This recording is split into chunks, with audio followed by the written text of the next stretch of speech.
This is really, really the last chance we have now. The climate crisis is viewed by many as a long-distance race, but really what the latest IPCC report is saying, it's now a sprint race. We very much see it as feasible, affordable, available now. We have a very simple position here. We won't engage, full stop. We are very committed to reaching net zero carbon emissions by 2050. The last 3 years have been crazy fast in terms of development. This is really nature's way of storing carbon. What we have, the technology is simply, accelerating nature's way of storing carbon in rocks. So yes, it will be difficult. Is it doable? Absolutely.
Direct air capture is one of the tools that we have in our fight against climate change. What we do is we capture carbon dioxide directly from the atmosphere, and then the carbon dioxide that we have captured, we can either permanently, safely and securely store it underground, or we can use it in low carbon products.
Direct air capture and sequestration gives you a negative emission, which is the only way you can address legacy emissions as well as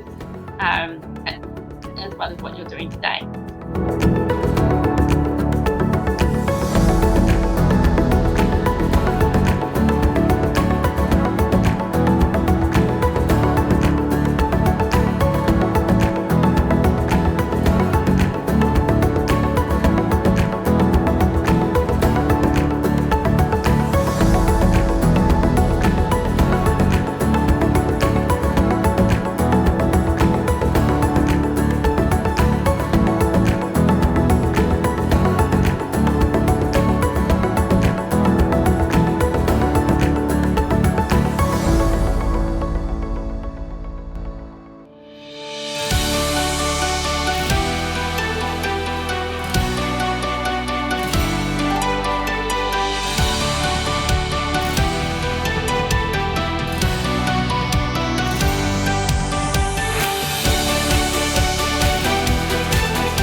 The air is drawn into a collector with a fan, and CO2 is captured on the surface of a highly selective filter material that sits inside the collector.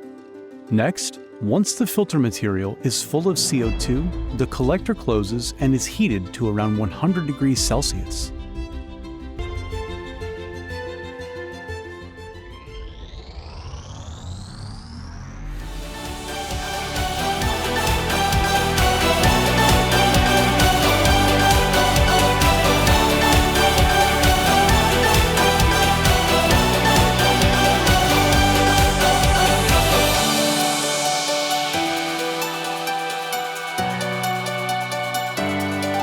Recently, we also have backing from Stripe and Shopify, and most recently Swiss Re. And you know, if a reinsurance company who understands risk and climate risk better than anyone else, you know, buys this, and they bought a lot, they bought for 10 million, then you know that should send a sign that, you know, this is needed.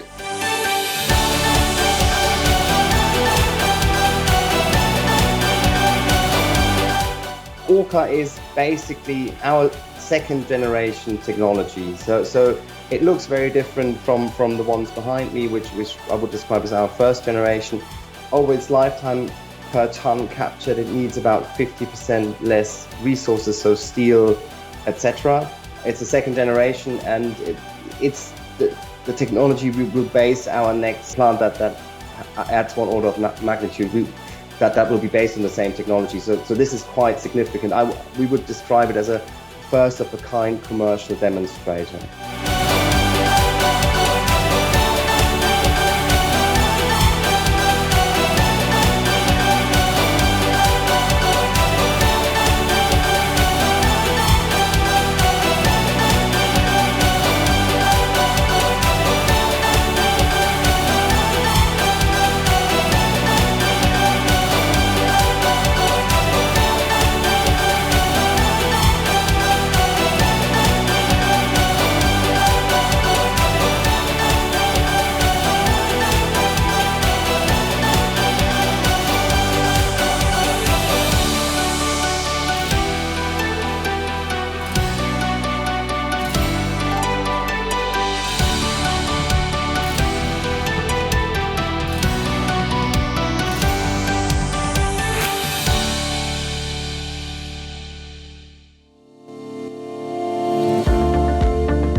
We are a company that is dedicated to capturing and injecting CO2 into the subsurface and turning it into stone, where it remains for millennia and therefore taken out of the short carbon cycle.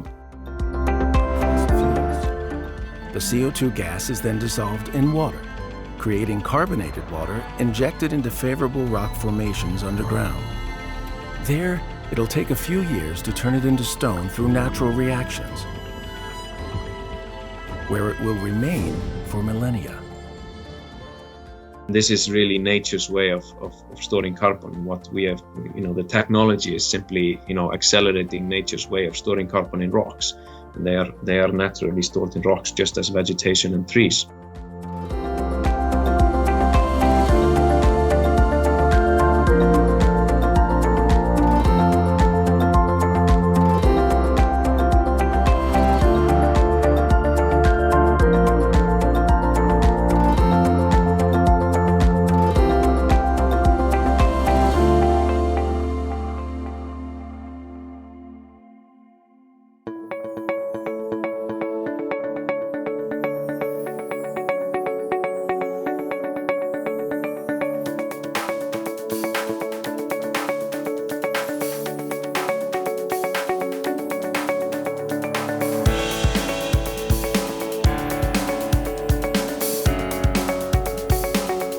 Synthetic fuels, sustainable aviation fuels, those are really, the near-term, medium-term, and long-term greatest benefit.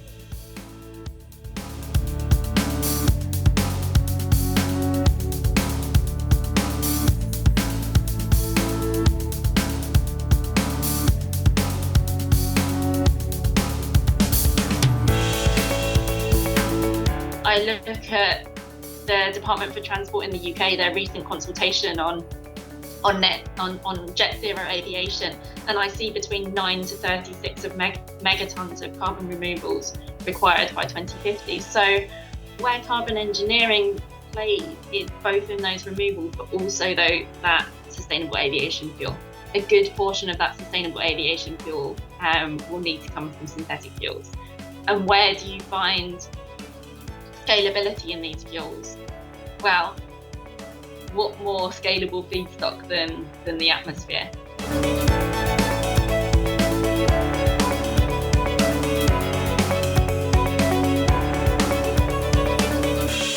We are very committed to reaching net zero carbon emissions by 2050. And in fact, that's a commitment across our membership as US airlines. Now, in fact, some of our members are committing to do that even earlier, but all of our members by 2050. That takes an array of technology, operations, infrastructure, and the sustainable fuel and very innovative sustainable fuel alternatives. So we really do hope to go from our current 2% of the US greenhouse gas emissions inventory to get that down to be zero by 2050.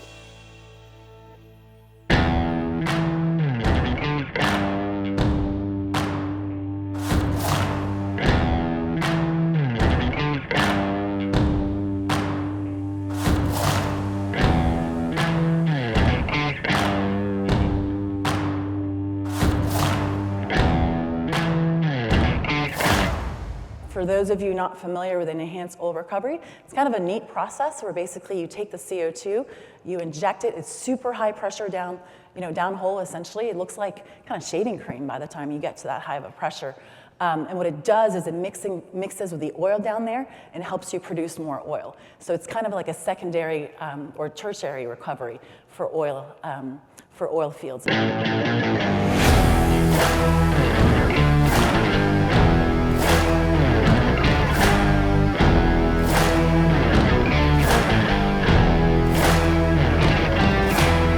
When you look at this climate problem, what's very clear is that you need to get the costs down.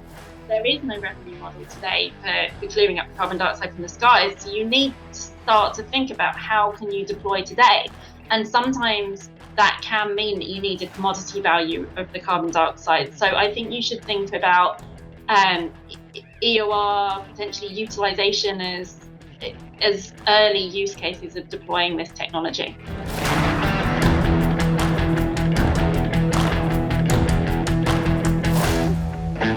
We have a very simple position here. We won't engage full stop. Because it's there are discussions that it might be net removing, if you look at the whole value chain, but we think that if your mission is to save the planet from global warming, you shouldn't contribute to producing more oil.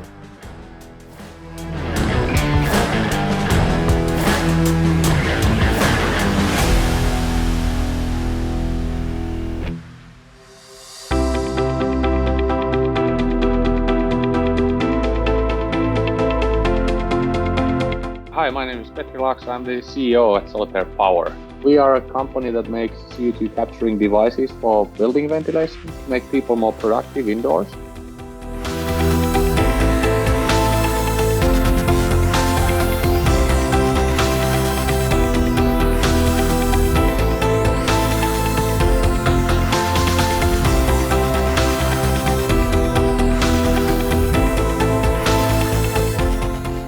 We are selling the best indoor air for companies for €1 to €2 or dollars per day per employee. So it's the same cost as a coffee benefit for workers all around available nowadays. But we can have that 20% scientific backed kind of improvement of people's performance. And our solution is suitable to be retrofitted to any building ventilation. And it's a low pressure drop and low noise system.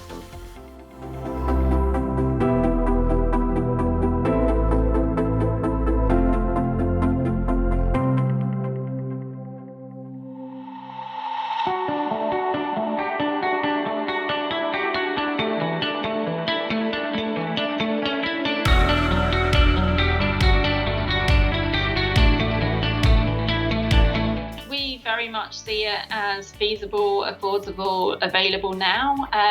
Like any technology, we have a cost down curve.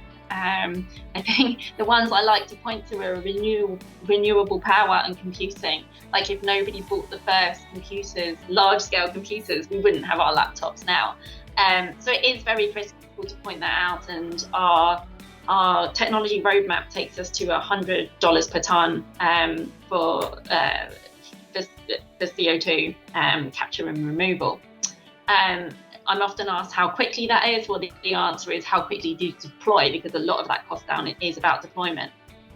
It will be. It's like any technology. You know, imagine it's the 1990s, and I would be talking to you about solar panels.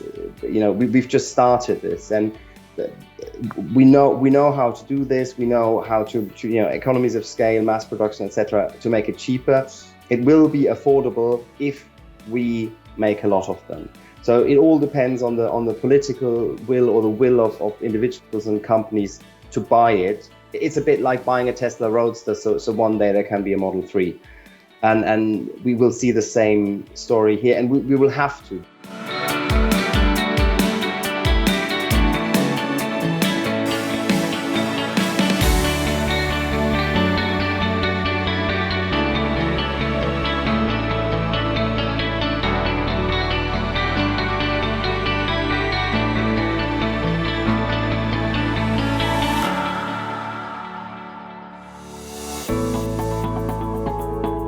What we need to see is policies that like Germany did with wind and solar, where we get basically our high price now, and then we are forced to reduce it. So we need a government buy down, and that should be something that governments should urgently consider. I think in the US now we see a lot of movement. In Europe we also see movement, but it's more on the certification side, and the Commission has stated that they see enough demand for direct air capture, and we wouldn't agree with that. I think there's still some work to do, but it's also that the last 3 years have been crazy fast in terms of development. So reason for optimism. In Finland we have a pretty good like an investment subsidy scheme, so that if somebody installs something new, they get up to 40% of investment subsidy on the new technologies. Even the solar panels are like 25% or something like that. So I think there are different kinds of mechanisms in different countries, and of course it would be good to have a similar on the direct air capture, but everything cannot be like paid by the taxpayers anyhow. So somewhat level, similar like what's seen on wind power and solar power, that you first need to boost a bit, but then you kind of take the subsidy away at some point.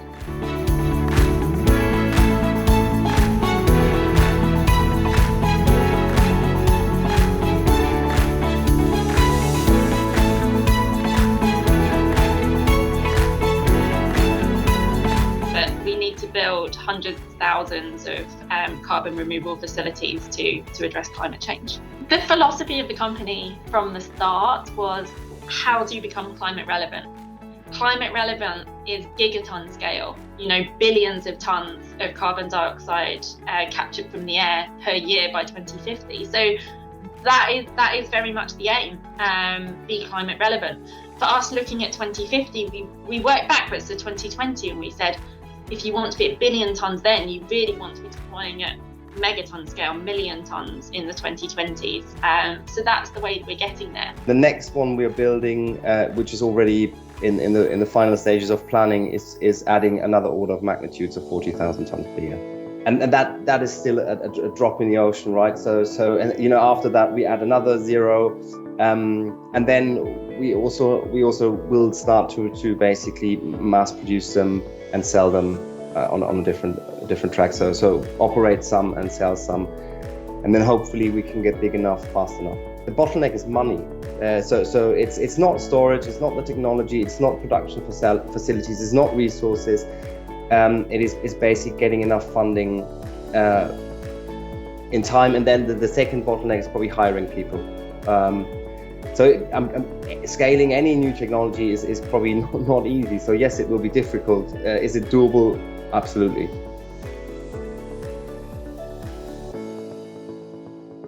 Any ton we can't reduce, somebody has to take it out of the air. And if biomass can't do that, it will have to be direct air capture. So most likely the role is larger than even the models show. And the other question is the question of permanence, right? If you plant trees and they burn down, the CO2 is released back into the air, and it seems that only the taking it out of the air with geological storage is the permanent way. So most likely it will play and will have to play a very large role. So estimates say that it basically has to become bigger than oil and gas, or in other words, it will have to become $1 trillion market. We can't do that journey alone. Getting to hundreds of thousands of plants alone, it's just not possible. We need to work with partners that have those skill sets and have that experience. I think is one of the answers. And I think IPCC, International Energy Agencies, other reports have laid it out quite clearly that it all needs to go hand in hand. The climate crisis is viewed by many as a long-distance race, but really what the latest IPCC report is saying, it's now a sprint race. We must sprint, and we must do so on all fronts. So it's not only carbon capture and storage, it's also transition to renewables, enhanced efficiencies, and transformation of the economies to circular economies. It's certainly a huge part of the answer. What we will need is a toolkit. We will need different carbon removal solutions that sit alongside emissions reduction. What's very clear is we need to do emissions reduction, but scientists tell us we need to do removal as well. There are different removal technologies, and there is no silver bullet. What I think direct air capture brings is that permanence of removals. Once you sequester the carbon dioxide underground, it's there for millennia. This is one kind of a solution among many to help to stop the climate change, not the only one. Technologically, it's possible. We know, we have demonstrated it so many times. We know how to do it. Also, if you assume moderate learning rates of 12%, but already you have to assume ambitious scale-up rates of about 60% per year. Electric cars are at 50. It is doable, but if we now wait for another 10 years to scale, then it becomes already 100% per year scale-up rate. So this is really, really the last chance we have now.